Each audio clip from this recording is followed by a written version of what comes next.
Dieu de la peur, émission de l'horreur. Phobos va rentrer dans vos mœurs. Je suis Edward Wayne Edwards. Mes amis m'appellent Ed Edwards. Tout à l'heure, je me baladais dans un petit quartier et j'ai croisé un ami de longue date, Warren Wilson.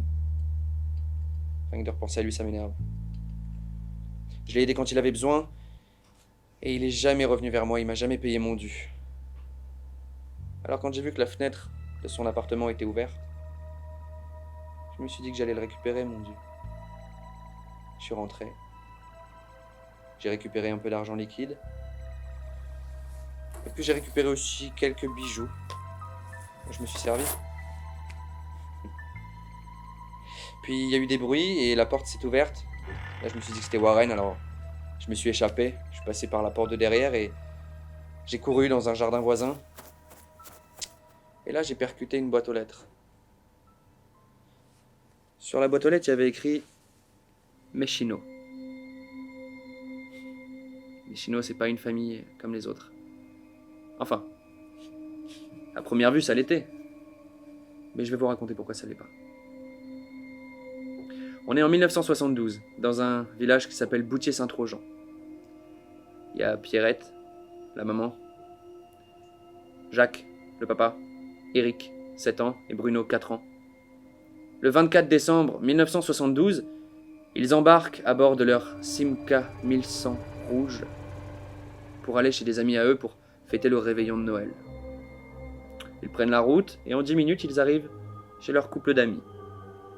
La soirée se passe plutôt bien, à l'exception de l'inhabituelle nervosité de Jacques Meshino.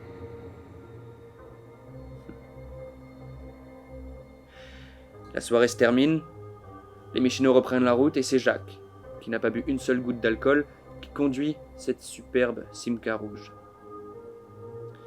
Le 25 décembre, alors que les parents de Jacques Meshino attendent la petite famille pour fêter Noël, ils ne voient aucune voiture arriver. Pas de signe de la Simca rouge. Alors au bout d'une heure, 2 heures, ils appellent la police pour parler de cette disparition. Sauf qu'à l'époque, vous savez, il faut 10 jours pour considérer qu'une disparition est inquiétante. Alors ils attendent. Et passé ce délai, toujours aucune nouvelle. Alors les recherches commencent. Ils commencent à fouiller la maison de toute la famille. Mais il n'y a pas un seul vêtement qui manque. Il y a encore les cadeaux près du sapin. Est-ce qu'il y a des traces de sang, des portes forcées, des signes de violence? Non, rien de tout ça. Alors tout le village commence à prendre très très au sérieux cette histoire et se met à fouiller les cours d'eau, les forêts, tous les alentours. Mais aucune trace de la petite famille et de leur Simca rouge. Aucune.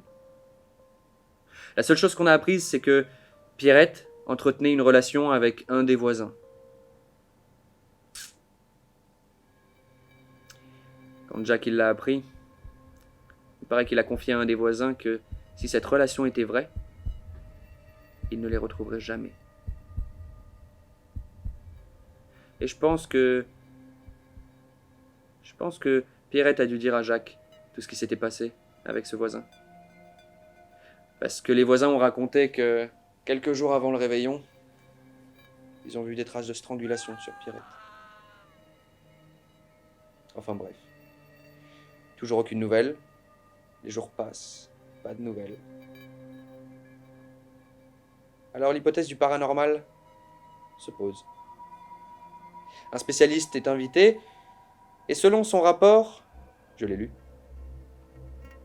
ça n'est pas un accident de la route, mais bien un suicide.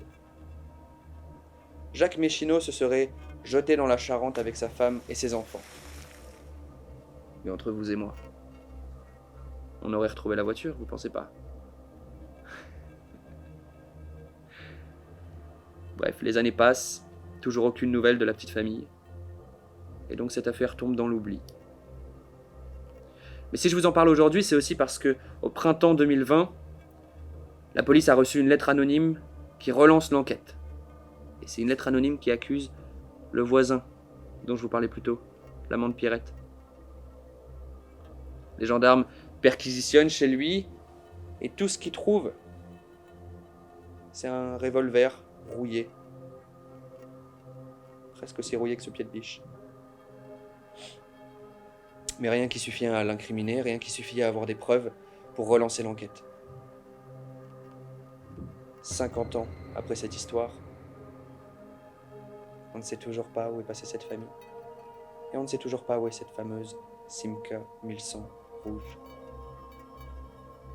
Que s'est-il passé le soir du 24 décembre 1972 ? Je ne le sais pas. Vous pouvez peut-être me le dire.